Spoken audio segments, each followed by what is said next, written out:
Hey there. Welcome to today's episode of the Maintenance Mindset. I'm Paul Rhoades, your host, and today we're going to be talking about letters. Alphabet. Um, okay, I guess I should get a little bit more specific than that, but let's do that right after this message from our sponsor. This episode is sponsored today by AppWork. AppWork is much more than maintenance. In addition to being one of our founding sponsors, AppWork is advanced business intelligence. Streamline maintenance workflows and keep an eye on the leaderboard as your service teams enjoy the gamification of maintenance. Visit appworkco.com and transform your productivity today.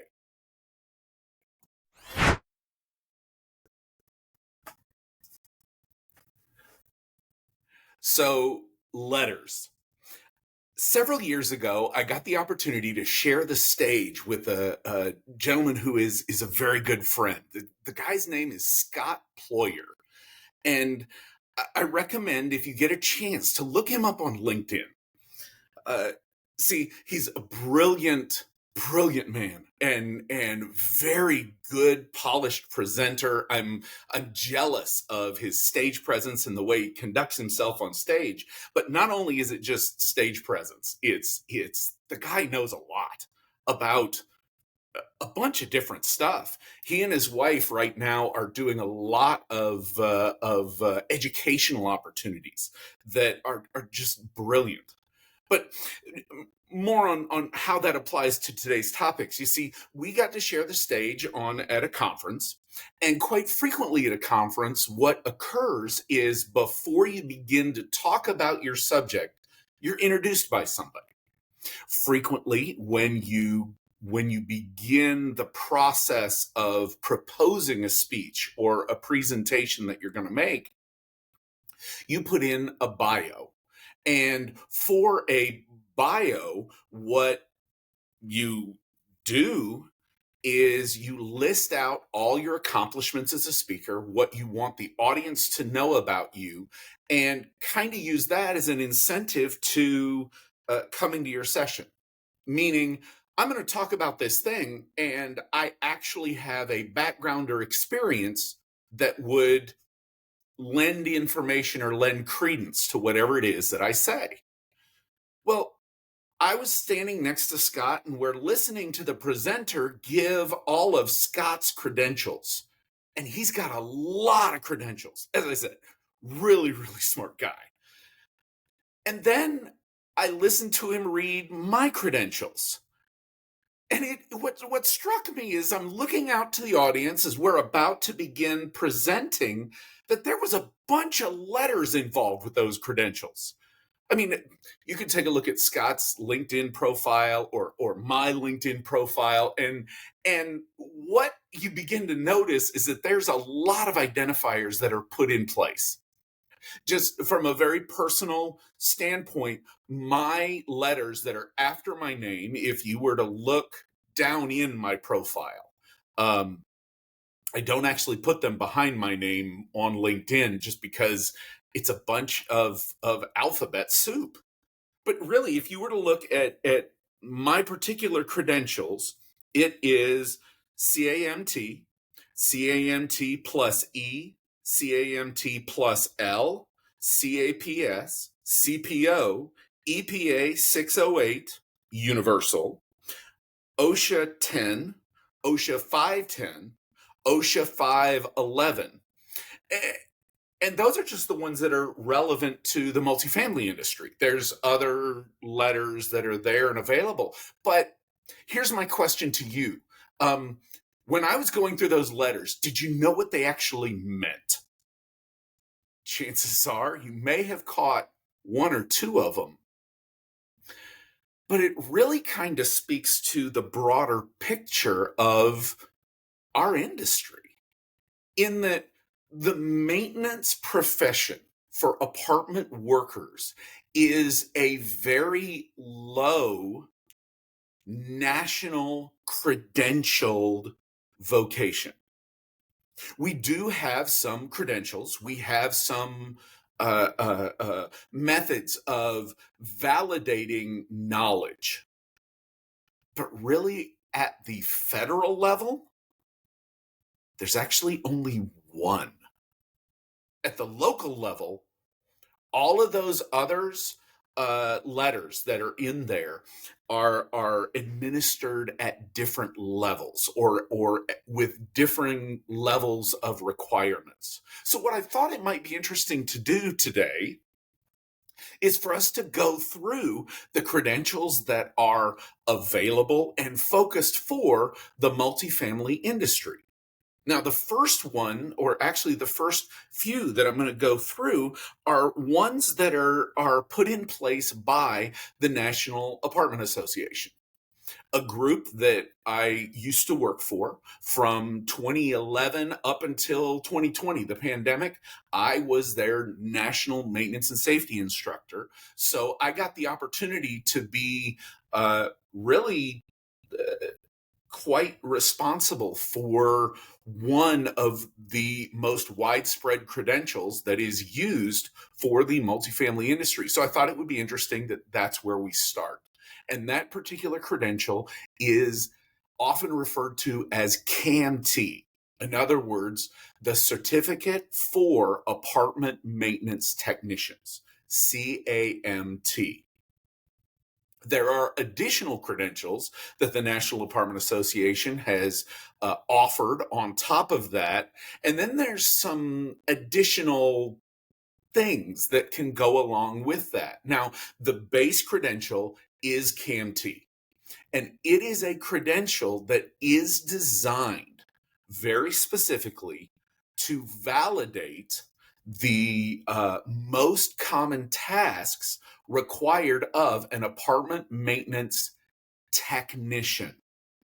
That's why the initials are so important. Remember, this is called the Certificate for Apartment Maintenance Technician. That means that just what it says. And the reason why I'm stressing that is because a lot of management companies, a lot of property managers and corporate C-suite takes a look at that and says, yes, we need to send all our supervisors to that. And while, yeah, I think that's great. It's fantastic. It is a very, very good credential, but it's not exactly designed to teach leadership skills and the needs that we have of a maintenance supervisor. This certificate is actually designed to provide fundamental maintenance technician skills. Things like the importance of curb appeal, understanding why we need to turn or get apartments ready as quickly as possible, and the skills needed in order to do that, how to respond to work orders, and what to do after you respond to the work orders. An introduction to safety. Oh, safety in CAMT cannot be stressed enough. And as a matter of fact, I think that's one of the best portions for students of CAMT is the amount of exposure that is given to situational based safety efforts. Case in point or example in point is the emphasis that's placed on lockout tagout.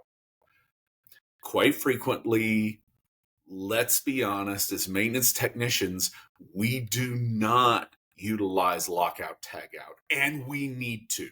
Not only is it required, it's just a great idea.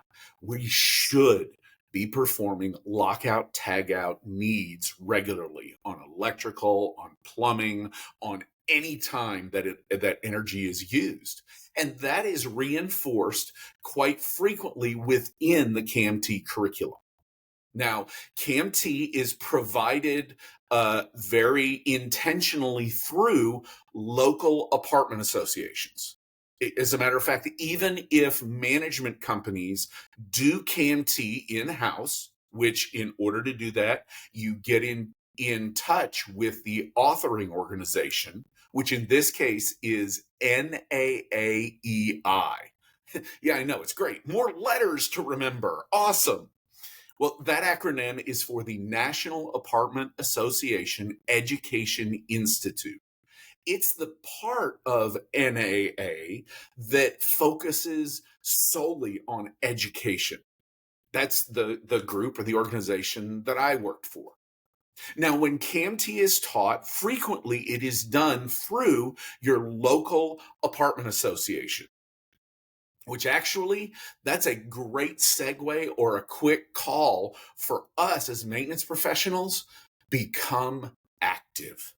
Take part in trade shows and networking opportunities. If you get a chance to go to a dinner or get to know people in there, do it.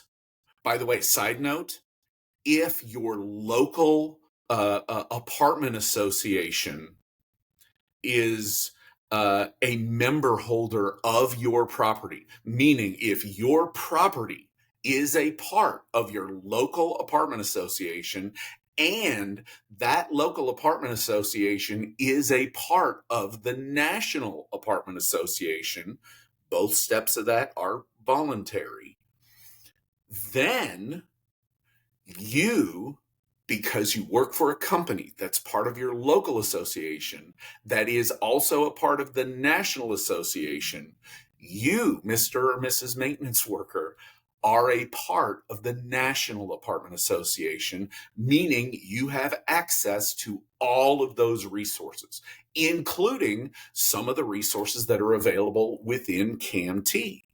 The way you get access to those resources and the way you find out about any of these credentials that I'm talking about that are that the authoring organization is the National Apartment Association is to go to their website.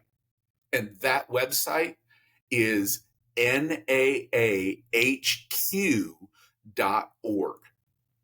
Once you go there, follow whatever permissions and login needs that you have. And I confess I am not up on the latest portion of that part. But you see, CAMT is kind of the basis or the credential that starts the NAAEI credentialing for apartment maintenance. It's kind of comparable on the leasing side to the certificate for apartment leasing professional, or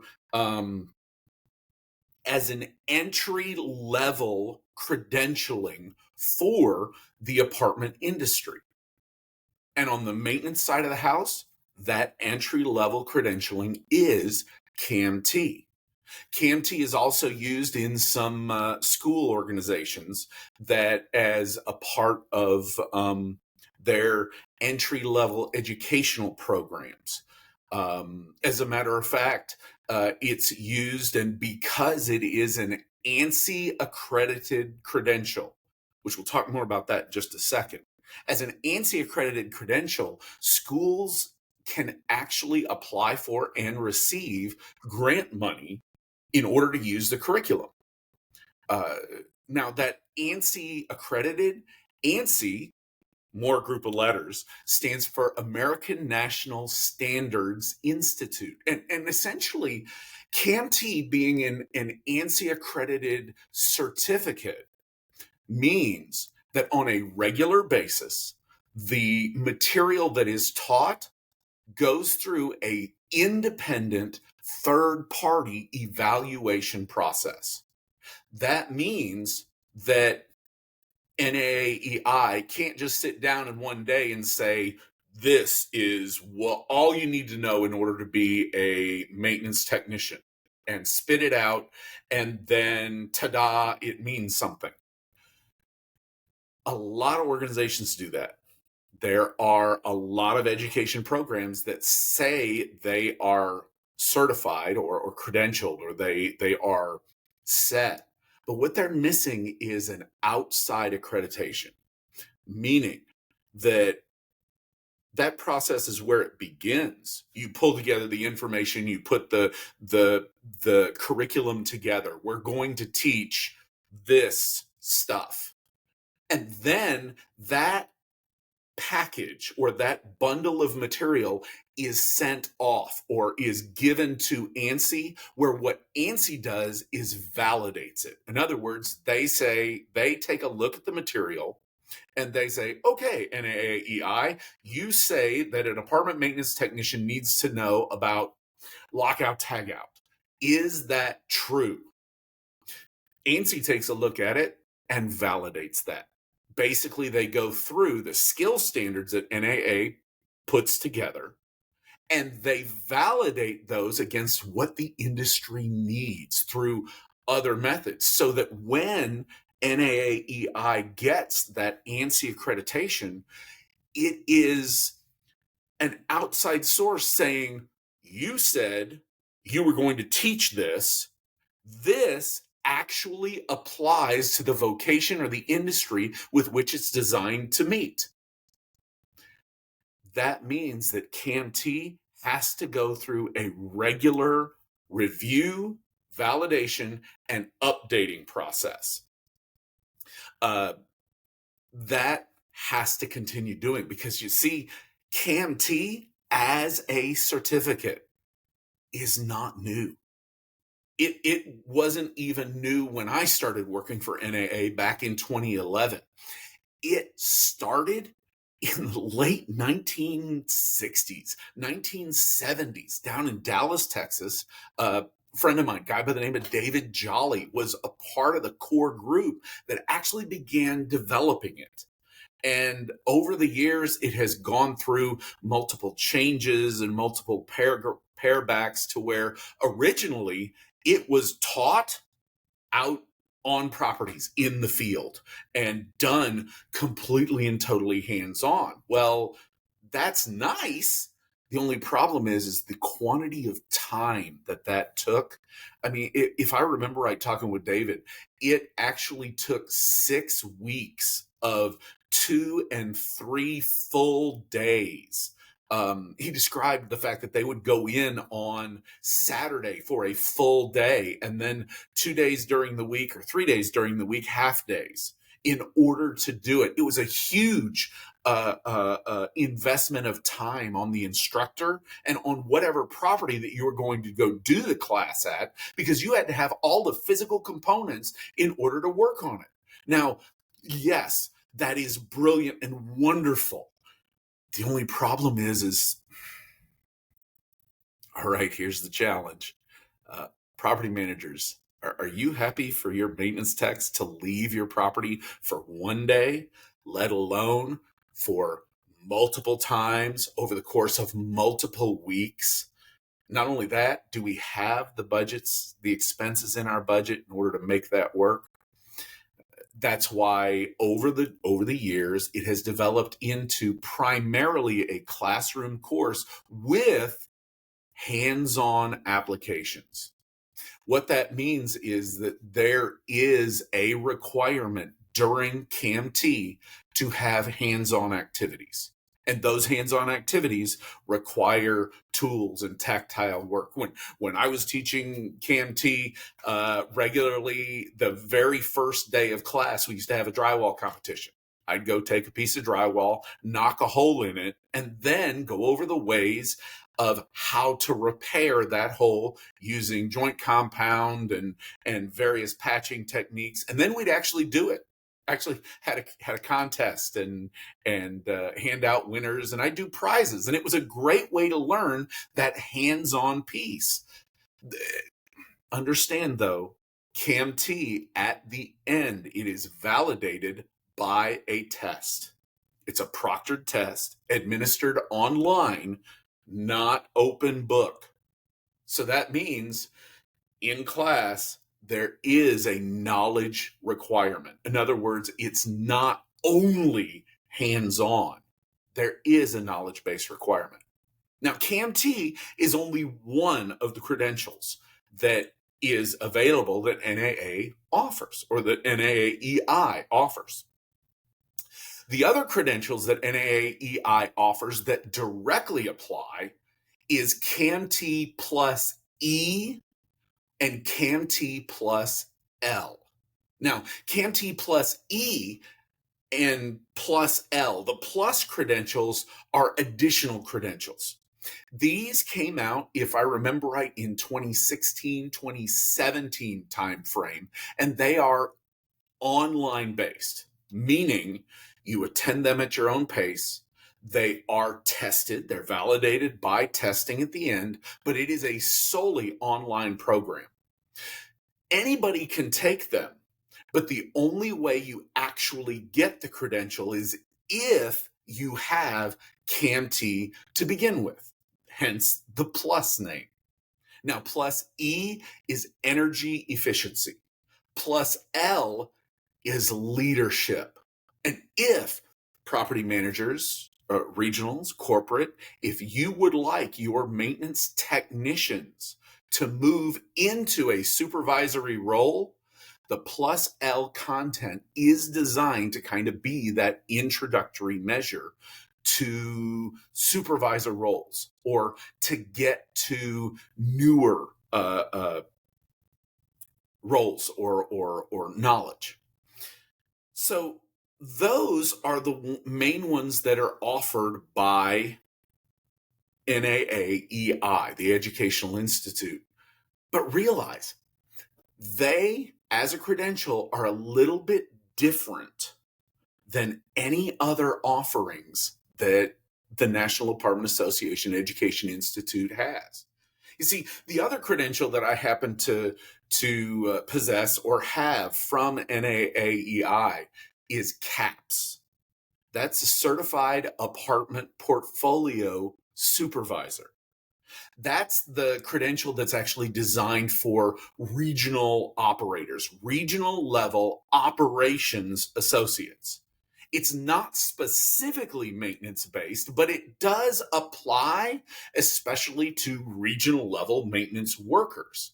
It's a credential that is validated by a test.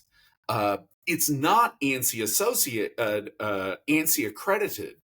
Matter of fact, the only ANSI accredited credential for the entire apartment industry is CAMT, which that lets it be a little bit higher level than any other credential for multifamily.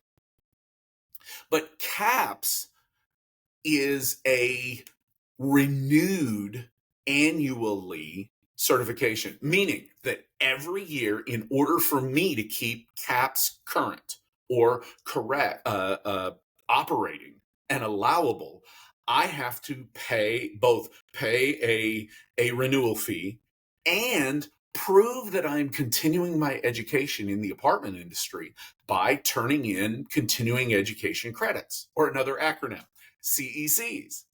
That goes through a process through NAA, and I continue to do that. As a matter of fact, it would be an interesting thing to go through all of the applicants that we have coming into our properties, that if they say they have a credential, validate it. Verify that they are continuing on their educational pathway by getting those continuing education credits allowed. Now, those CEC requirements are for every other certification that the National Apartment Association offers, not CAMT. You see, that ANSI accreditation and the fact that it is a certificate means it is a once and done credential, meaning you pay the fee, you attend the class, you take the test. Upon achieving a passing score, you have CAMT forever.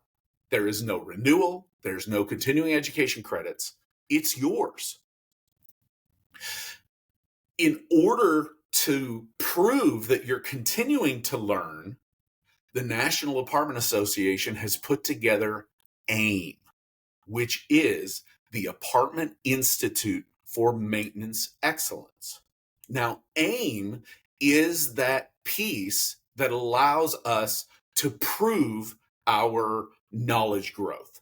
In that, every year for AIM, to maintain membership in AIM, you pay a renewal and you prove by turning in continuing education credits that you are continuing your educational pathway. So that's really what the National Apartment Association offers for the apartment maintenance industry per se. Keep in mind, though, that CAMT is for the technician. That's what it was designed for. It's great for supervisors to attend, but it's not exactly designed to teach supervisory level skills. Chadwell Supply is the proud sponsor of the Multifamily Media Network. Chadwell Supply is the largest privately owned MRO supply company and is committed to the multifamily industry.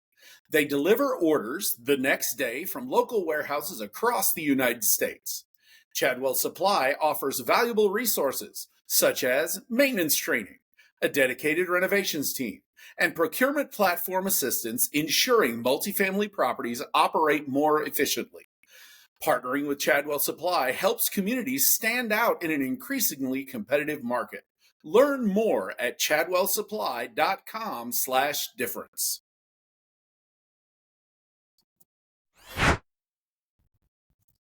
Now, the other credentials, the other letters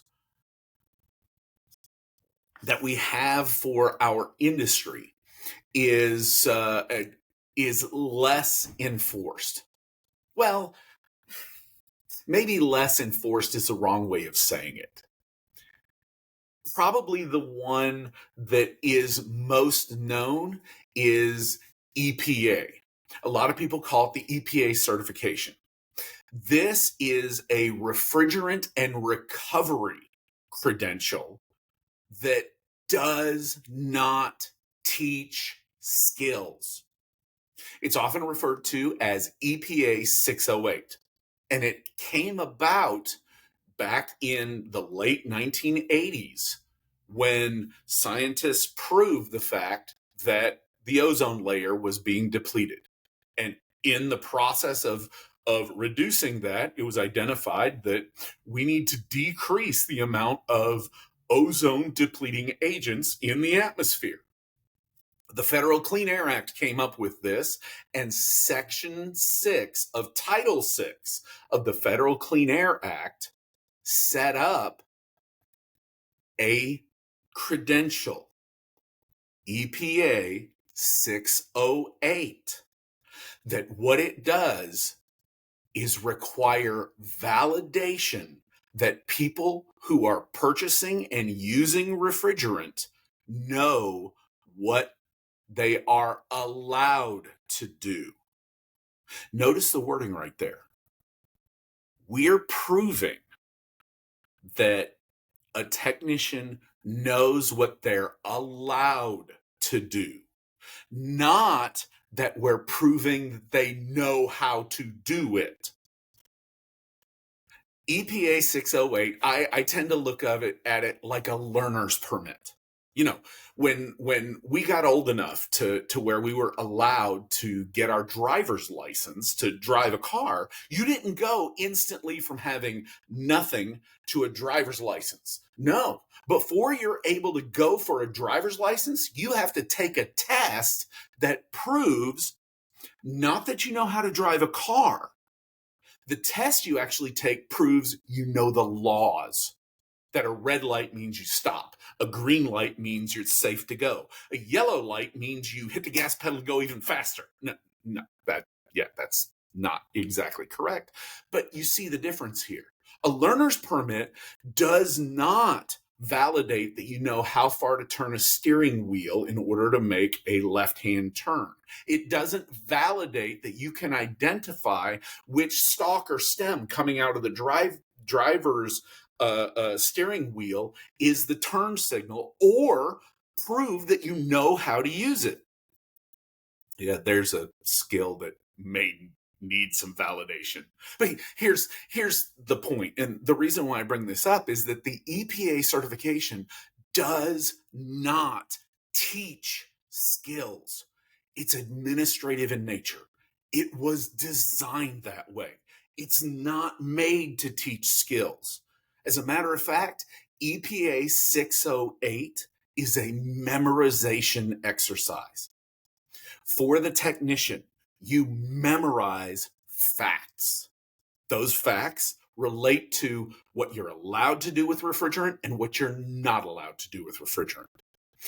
That certification is a once and done certification that, as of today, We're recording this in May of 2024. As of today, this is the only certification for an apartment maintenance technician who's going to perform refrigerant repairs is required to hold and possess. It's once and done, meaning there's no expiration date, there's no continuing education requirement, there's no renewal needed. EPA 608 is frequently used in hiring circles. In other words, in job candidate, to say we need a air conditioning certified technician. Well, that's a little bit of a misleading nomer, because when you just say air conditioning certification, are you looking for a contractor certification? Are you looking for a union license? Are you looking for a degree in air conditioning? All of those things carry skill requirements to them. EPA 608 has zero skill requirement. Just because somebody carries that card is EPA 608 certified, all it means is they are legal to buy and use refrigerant. That's it. It doesn't mean they know everything there is to know. It doesn't even mean they know how to repair an air conditioning system. All it means is they can legally buy it. This is why a lot of our suppliers provide that certification as a service for us, their customers. They can sell legally more refrigerant to us when we have certified technicians that are involved in using the refrigerant. Now, it is a required certification. This is a federal requirement. And as of today, it's the only federally required certification for or related to the apartment industry. CAMT is not required anywhere. Down in Florida, it's my understanding that if you have CAMT, you can do or perform some repairs that you're not allowed to perform on site without a license that's required, or without a contractor's license to pull a permit. If you have CAMT, you can perform those repairs in air conditioning and on water heaters. I'm going to direct you to your local, if you're down in Florida, direct you to your local apartment association where they definitely have more information related to that. But the EPA certification, it's a test just based on knowledge. Now, there are 4 parts of the test. There's what's called the core, type 1, type 2, and type 3. Now, those type certifications are based on the equipment that you have and you're going to work on. Type 1 is for small systems. That's refrigerators and window units, Pt.1 units, anything that has less than 5 pounds of refrigerant in it. Type 2 certification is for split systems, high pressure and very high pressure systems. Type 2 certification is the minimum that is required to work on a property where you have straight cool or heat pumps. In other words, if you have a condensing unit outside and an air handler inside that uses refrigerant, then your technicians need at a minimum to carry type 2 certification. Type 3 certification is the big stuff. That's chillers. Those are monstrous pieces of equipment that operate at low and very low pressures, often in a vacuum. Now, if a technician holds all 3 types, you are classified as universal, meaning that you can work on any piece of stationary refrigerant containing equipment. But again, and I can't stress this enough, just because you carry this certification does not mean you know how to perform repairs on that equipment. That's not tested. A student, to achieve this, it's a memorization exercise. You can go to suppliers, for that matter, go to the YouTubes. On the YouTubes, there are multiple videos that are available for free that a student can memorize or interact with. Matter of fact, there are practice tests for 608 that are similar to the actual exam. The exam is a memorization exam. It's closed book. That means that for proper testing, a student should, one, be ready before they go take the exam. By that, I mean that the student needs to have reviewed the book or the material before the day of the test. If somebody offers a class, all that class is, if it's focused on the 608 exam, all that class is just reading the book. You see, from a testing process, the EPA has made this an administrative credential. The administrative credential, that's all it is. You memorize facts about the laws, the rules, and in general, the system of knowing how a refrigerant cycle works. And the only reason for that is not so you know how to make repairs, but it's so that you can have an understanding of how the laws apply to the system and what you're allowed to and not allowed to do with refrigerant. A student who goes and takes the test and has never looked at the book before the day of the test will fail. Whenever I give, and I'm a proctor of the EPA exam, when I give a class, I make sure the students have the test before class. A couple of weeks, 3-4 weeks before class, you have the book.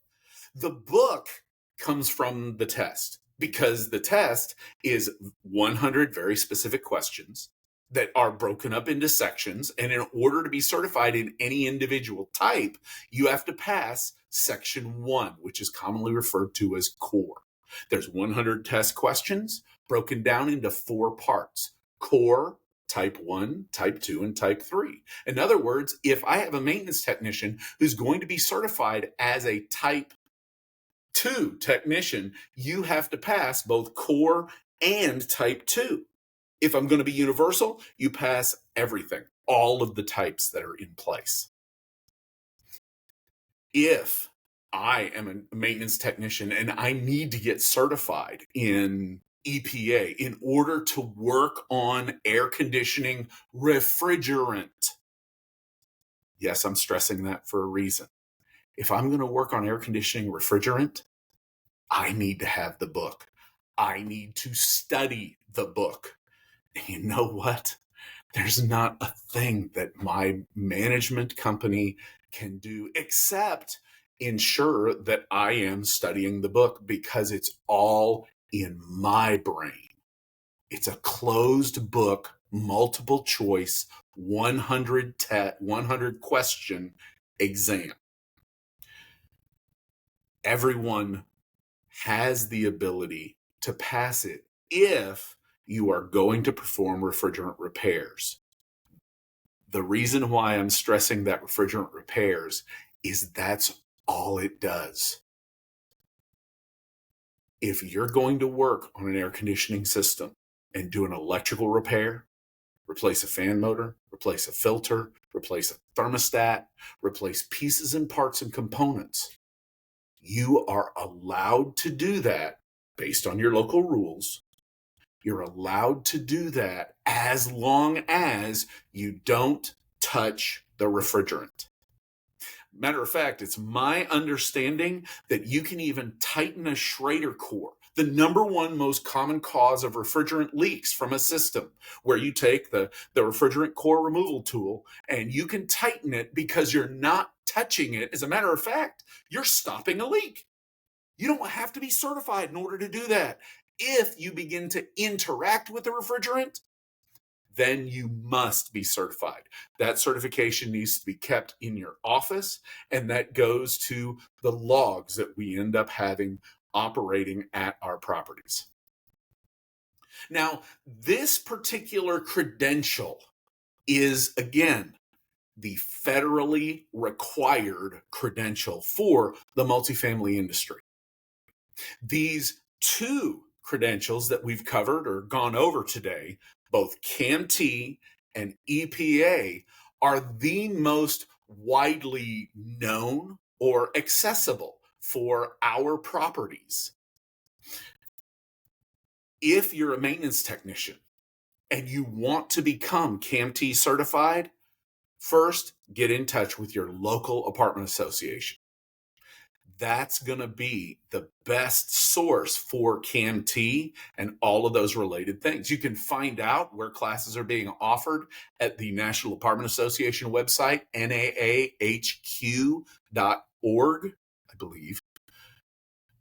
Regarding the EPA certification, for that, you have to go through an authorized proctoring organization. Those, quite frequently, the one I'm a member of is ESCO. There is also Mainstream Engineering. There is online organizations that are proctoring agencies as well. The one I'm most familiar with is SkillCat. Has that as an offering, as an opportunity. You can also go to your suppliers. I know Chadwell Supply offers it, a sponsor of some of the shows on the Multifamily Media Network. They offer it, and other suppliers do offer that as a certification through and are a part of a proctoring organization. This is going to be part one of these letters of credential, because I'll be honest, I didn't realize I had this much to say about the individual credentials.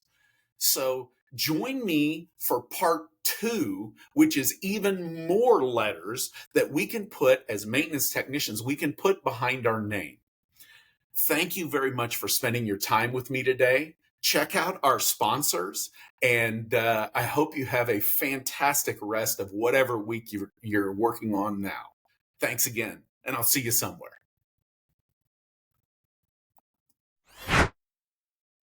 Thank you again to AppWorks for sponsoring today's episode. Imagine carrying a digital make-ready board in your pocket with work order tracking and maintenance technician leaderboards designed to gamify the process and bring out your team's competitive edge. AppWork offers solutions to headaches that have plagued the multifamily industry for decades. Visit www.appworkco.com today.